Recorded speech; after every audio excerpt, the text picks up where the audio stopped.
21st Century Entrepreneurship with Martin Piskarik. What kind of vibe do you like? I like good energy. I like high energy. I like high energy. So you like good energy. So Exit Rich is all about good energy, or?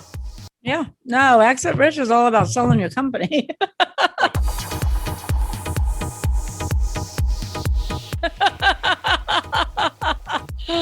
We sell multi-million-dollar businesses. Very different. And says who? Who says he's the number one broker? That IBBA, because he probably gives them a lot of money. You know, can't go by that. Okay, so your ask him how many deals he's done altogether. We've done over 1,000. 1,000 deals? Yes, altogether. I've done 500 personally. My whole team has done 1,000. I've been in this a little over 20 years. And how do you feel after 20 years of that kind of? I love it. I love what I do. Are you still alive? I'm still alive. You see me? Yes, I see you.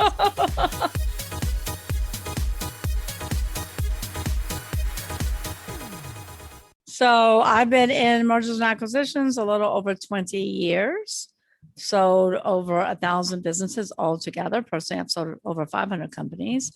Before mergers and acquisitions, I've always been an entrepreneur. I always knew I was not going to work for someone else. I knew I would never make a good employee because I don't like to be told what to do.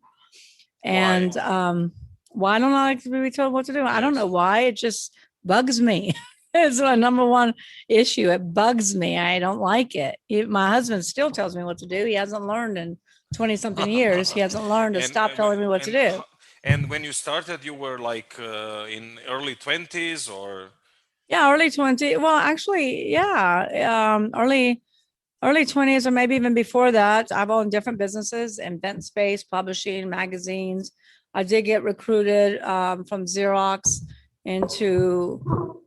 for a Fortune 500 company. So I went to work for Xerox for a very short period of time. And nickname became the closer. Every time somebody couldn't sell a business, or like I sell a copier or sell, I would say, get Michelle to do it. She's a closer. She can sell anything. Within 6 months, they promoted me to high volume regional vice president over 100 salespeople. Really? And you were in early 20s or not? Yeah, early 20s. And I didn't like it. I didn't like it at all. I hated it, actually. Why? Was it too much for you? No, it wasn't too much. Nothing is too much for me. I like sales. I like problem solving. I like figuring out what my clients' problems are. I like coming up with solutions. I'm solution oriented. I like to get things done now. I don't like to wait for things. And I like to build relationships that last a lifetime. When you go into management in a Fortune 500 company in America, you know, you're having meetings to schedule more meetings, to schedule follow-up meetings, and you can't really get anything accomplished because everybody has to vote on it, you know? So I ended up leaving Xerox, going into franchise sales, franchise consulting, franchise development. Sold hundreds of franchises I was a partner with different franchisors. And I had so many buyers asking me for existing businesses, but I didn't have any existing businesses. So I kept saying, no, no, no. And I'm like, why am I saying no? I believe in law of attraction, you know? I should be saying yes, yes, yes. And that's when I started my mergers and acquisitions business a little over 20 years ago. What does it mean for you? Law of attraction. Well, law of attraction means for me, you know, it means to visualize what you want. For me, it means, you know, to put it out there in the universe, what you believe in and what you want. Everybody does things differently. I'm not one into meditating, and I know I should be, but I can't. It's very hard for me to turn my mind off. My husband likes to meditate, and I have actually tried it a few times. I'm like, this doesn't work for me. This is no good. But you know, vision boards, visualization, meditation is good. You know, positive affirmations. I do that with my 10-year-old. I have her repeat, I am smart. I'm super smart. I can do anything. Everybody loves me. I'm a leader. You know, I have her do positive affirmations every day and things like that. Anyway, that's really what started my mergers and acquisitions business. That's how I got into selling businesses. And then I learned very quickly that what Steve Forbes says is true. 80% of businesses in America will not sell. That's a pretty startling statistic facing business owners, because that means 20% of companies on the market will never sell. So that's when I started fixing businesses, fixing them. So I really specialize in buying, selling, fixing, and growing. We buy businesses and flip them.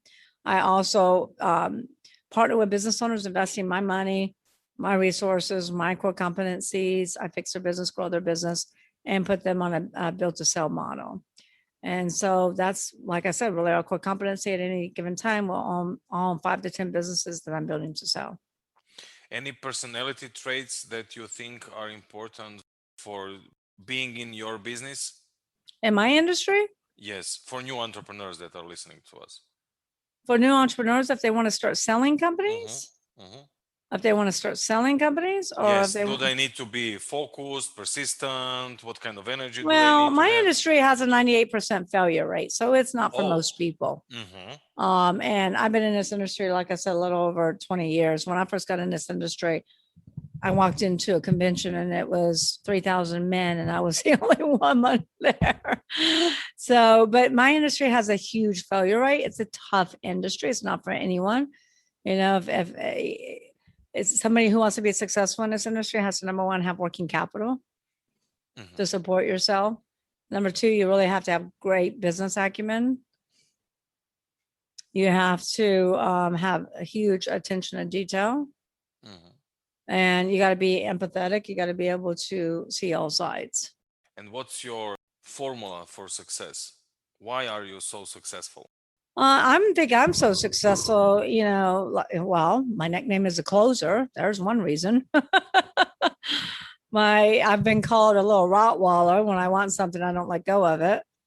And I think just huge, you know, I have grit. I have huge grit, perseverance, resilience, and, you know, stickability. Do you have any daily routine, or you are just like go with the flow? Or No, I have daily routines. I get, you know, the first thing I do is give gratitude for everything I'm grateful for. I typically will get up at 4:30 and work out for about an hour. 4 a.m. Wow. Okay. Yeah. And then work out for an hour. I listen to Joyce Myers every morning. And then I really write down the results that I want to accomplish that day and I want my team to accomplish. I have a daughter that I get ready, you know, help get ready, get to school. Right now she's out of school, so that's good. I can sleep in a half an hour. I suppose you are not alone. You have the whole organization that you Yes, I'm build not up. alone. I'm not alone. If I was alone, I'd have a job. I don't have a job. I have a business. And that's the problem with most entrepreneurs, that they've created a glorified job in which they go to work at every day versus a business that works for them. So you need to have, if you want to be successful, you need to have some kind of organization, some kind of structure. If you want to be successful, you need to, number one, get my book Exit Rich and read Exit Rich. And then you need to build your business on the proper infrastructure, the proper foundation, because so many entrepreneurs will start a business and they're successful right away, but then it's not sustainable. They can't scale it. So you really have, it's like when you build a house. If you just build a house on the surface level on the ground, what's going to happen when a strong wind comes by? The house is going to blow over, right? So you have to dig deep and you have to build your foundation, right? Same thing with a business. You have to dig deep. You have to build a solid foundation, solid infrastructure on what we call the ST6Ps.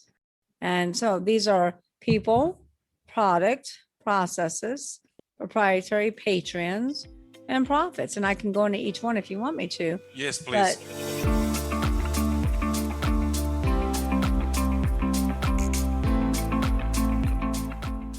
The most important one is people. Okay. So you don't build a business, you build people, and people build the business. And so many entrepreneurs have misconceptions that their thought process is, if I want it done right, I have to do it myself. Well, that's BS. You can't do everything yourself. You're not good at everything. So entrepreneurs have to stop, figure out what their strengths are, hire their weaknesses, and they need to start working on the business, not in it. And then they need to hire the right people, but put them in the right position. A lot of times, entrepreneurs, and we've done it ourselves, we try to fit a square peg into a round hole, and we're trying to make somebody into something they're not. So I always say, slow to hire, quick to fire. But you want to put the right people in the right spots, and you want to ask a who question. Who opens the door? Who handles customer service, marketing, logistics, legal? Who handles quality control? The list goes on and on. The clue, Martin, is you never want to put you next to the who.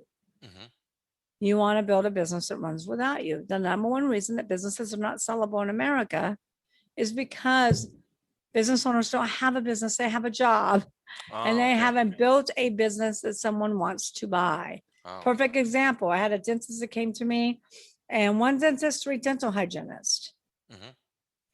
And he wants to sell his business. The 3 dental hygienists are his daughters, no other dentist. And I said, look, I can sell your business. I can't maximize value because you and your daughters are the business. You and your daughters will have to stay on for 2 to 3 years.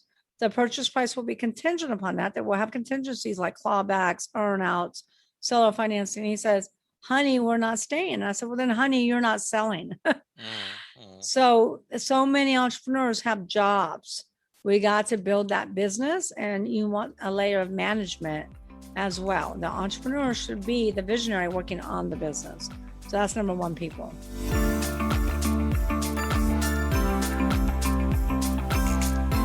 The number 2 P is product. So you notice I put number 1, I put people first. People always goes first because you will never build anything without people.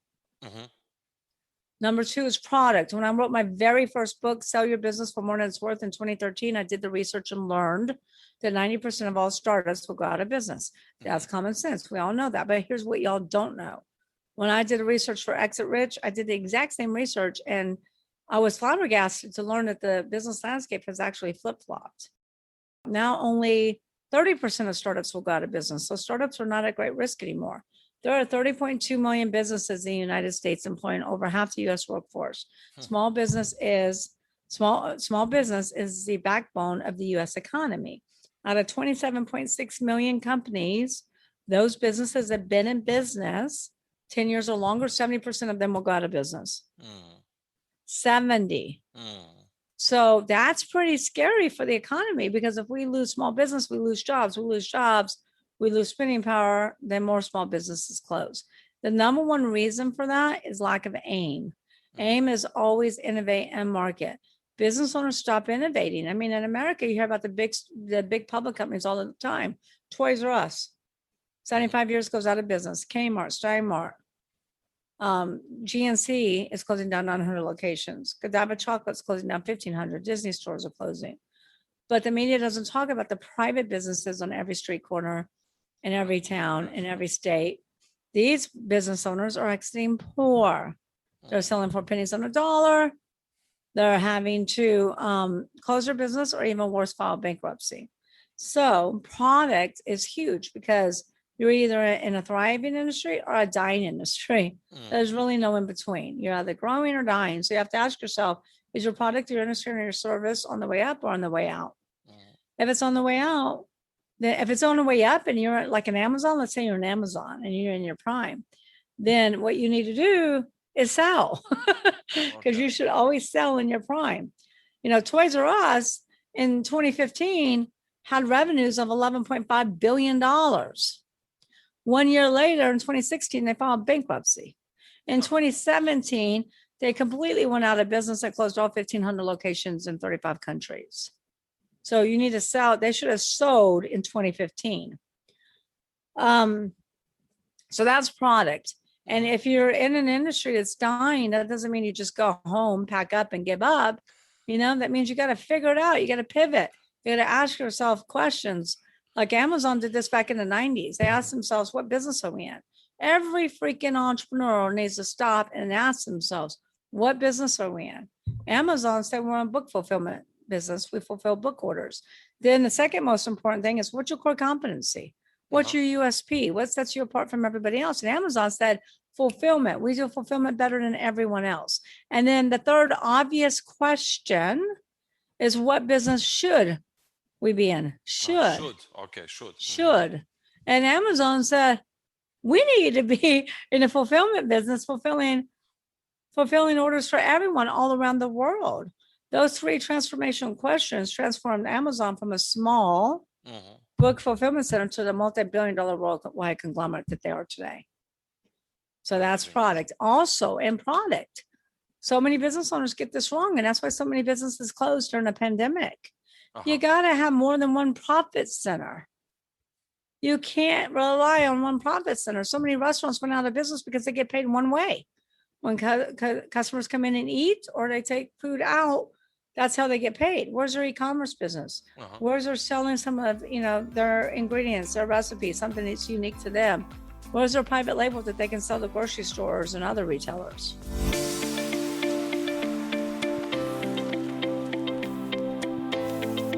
The third P is processes. And most business owners get this wrong. Most business owners don't think about processes. It's kind of like exit strategy. They don't think about it until something bad happens and they're like, oh my God, we need a process for this. Processes need to be designed with the customer experience in mind, not based upon the owner's agenda. Have you ever noticed banks' hours are 9 to 5, doctors' hours are 9 to 5, chiropractors are open Monday, Wednesday, Friday, abbreviated schedule, closed Tuesdays, open Thursdays? Are they basing those hours, those processes on the patient? No, they're basing it on how much time they have to play golf. McDonald's started McDonald's back in 1950. Did you ever watch the movie The Founder? Yep. Yes, I did. Great movie, right? Very good movie. McDonald's started back in 1950, and they said, we want to create a fast food restaurant with a fast food system because there wasn't any. And they said, we want our customers to experience great tasting food that's hot, fast, 30 seconds or less. And do you remember when I went out to the tennis courts and I took chalk and I drew out all the processes? Yes, that was hilarious. So even though the processes were designed back in 1950, decades and decades ago, with the customer experience in mind, it's the reason that you can eat at McDonald's anywhere in the world and get the same experience. Have you ever dealt with a bank, a social media company, a retailer where you have a problem that you're trying to get resolved? Absolutely. And you have to push this number, then this number, then this number to get a live freaking person. You get a live person, you tell your entire story, and they say at the end, oh, I have to transfer you. And then they typically disconnect you or they transfer you to someone else who can't help you. And you have to tell your story again and again and again. So business owners have to stop and ask, what do we want our customers to experience? If you don't create wow experiences for your customers, then your competitor will be happy to do it for you. And so they must be productive, efficient, well documented. You got to have those process and procedure manuals. You have to have those SOP checklists. I mean, McDonald's can fire somebody and within 30 minutes have somebody hired and running, any position at McDonald's because of their SOPs.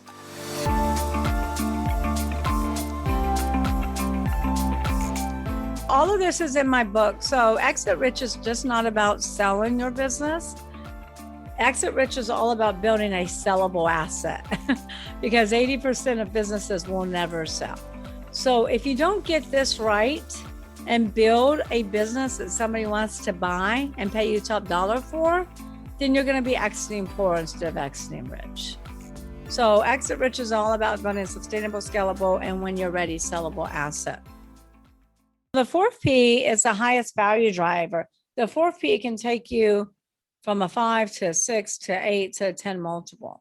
In America, businesses that have under $1 million in EBITDA is earnings before interest, taxes, depreciation, amortization. It's the cash flow of the business. Will typically trade for anywhere around 1 to 3.5 multiple, depending upon the synergies. But businesses over $1 million in EBITDA will typically start at 5 and up. So proprietary is the number one value driver because these are the synergies of your business. There are 5 different types of buyers. Buyers, competitors, strategics buy synergies. They buy the synergies that will help catapult their current business to the next level. So number one, there's 6 pillars to proprietary. Number one is branding. The more well-branded you are, the more I can sell your company for, as long as your brand is relevant in the mind of the consumer. Is anybody paying any money for Blockbuster? No. The most valuable brand in the world is, do you know? No. Apple. Oh, really? Apple's worth $359 billion. That's just a brand. That's not cash flow, inventory, real estate, AR, or anything else. Trademarks are also valuable. Trademark your company name, your slogan, your logo, your podcast. But don't make the mistake of getting just a state trademark. So many business owners, entrepreneurs will go to GoDaddy and they're like, oh, I have a business name, and they'll type it in and they get the .com and they're so excited in it. And then they go get a trademark in their state, but they never check the federal database. So you could be operating for 5, 10, 15 years, building up your brand, and all of a sudden, boom, you receive a cease and desist letter. You have to stop using that company name. So you got to get a federal trademark. If you're doing business nationally, then you need to get a national trademark. Okay. And then also trademark products. People forget about this. We're selling a company between 50 to $60 million. They have 12 products. And each product has a federal trademark. And each product is exclusive to a retail chain store, like one's in Walmart, one's in Target. Patents are also big. I don't think you have Shark Tank in where you live, but Shark Tank, always talks about patents, utility patents, patent spending.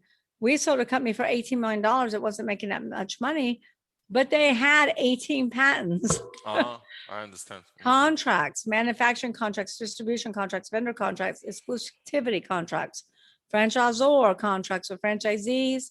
Client contracts are the most profitable because buyers want to buy businesses that have reoccurring revenue coming in. But the caveat to contracts, and the biggest mistake business owners make, is they don't have the two-step transferability clause. You must have that clause because 98% of all deals are asset sales, not stock sales. Oh. And if your buyer doesn't agree to a stock sale and your clients won't agree to consent to transfer, then you're in big trouble. So you need the two-sentence transferability clause. Databases are big. If you build up your database, it's been nurtured, you got your touch points, then you can make a lot of money for databases. Facebook paid $19 billion for WhatsApp. And how much money was WhatsApp making? None. They were actually losing money. They were hemorrhaging. Celebrity endorsements are huge. We have a client that's got products with Oprah Winfrey. Strategics will pay a lot of money for that because everybody wants to have their products in front of the queen of everything. So radio personalities, that are endorsing your product, they can only endorse one vertical at a time. So if you have a skincare company and you have a radio celebrity and you have all those time slots, that's what we call digital real estate. Another skincare company cannot bump that skincare company off. Doesn't work. The only way to get that is for the current skincare company to stop the contract or a buyer to buy that business. And so same thing with internet. I mean, internet's huge now. Any type of e-commerce businesses that have some of the number one spots, let's say that you make pillows and you're number one on Etsy, or you make tables and you're number one on Wayfair, or you sell coffee pots and you're number one on Amazon. All right, so proprietary assets are the highest value driver. The next P is Patreons. This is your client base. In America, most businesses follow the 80-20 rule, where 80% of their revenue comes from 20% of their clients. If they lose a client or two, they're in big trouble. And in America, most businesses have customer concentration, where 50 to 70% of their business is tied up in one or two clients. We were selling a media company for $15 million. They have 5 customers. That's it. That's it, huh? But they had casinos. They catered to casinos. But they lost 2 of the 5. Their revenues dropped in half. Their EBITDA dropped in half. They were no longer sellable. We ended up merging them.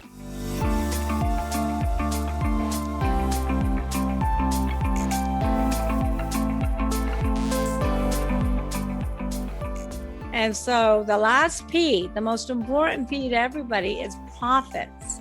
Everybody's in business to make money. And everybody's like, Michelle, why do you put profits last? The reason I put profits last is because lack of profits is never the problem. If you're not making money, that's not your problem. You have to go back and look at what 5 cylinders, what 5 Ps are you not operating on? I have clients that come to me all the time and say, Michelle, I have a profit problem. I'm like, no, you have a process problem, or no, you have a people problem. If you're running on all 5 cylinders, you will not have a process issue. I can promise you that. Everyone can go find out more about me at seilertucker.com, which is my main website. And then I encourage everyone to go out and buy Exit Rich. Exit Rich launches June 22nd. And just to tell you a little bit of information about Exit Rich, Steve Forbes endorsed Exit Rich, saying it's a gold mine for entrepreneurs as they leave way too much money on the table. Sharon Lechter is my co-author who wrote Rich Dad Poor Dad with Robert Kiyosaki. So she's a 5-time New York Times bestselling author. She's a CPA, financial literacy expert, and the advisor to many different presidents. Plus, as a bonus, her husband is an intellectual property attorney. So she writes the Mentor's Corner after each one of my chapters. And then Kevin Harrington, the original Shark on Shark Tank, wrote the foreword. So Exit Rich is not about selling your business. It's about building a sustainable, scalable asset. So when you're ready, you can sell your company. So you can go to exitrichbook.com. We have tremendous value for anyone who pre-orders.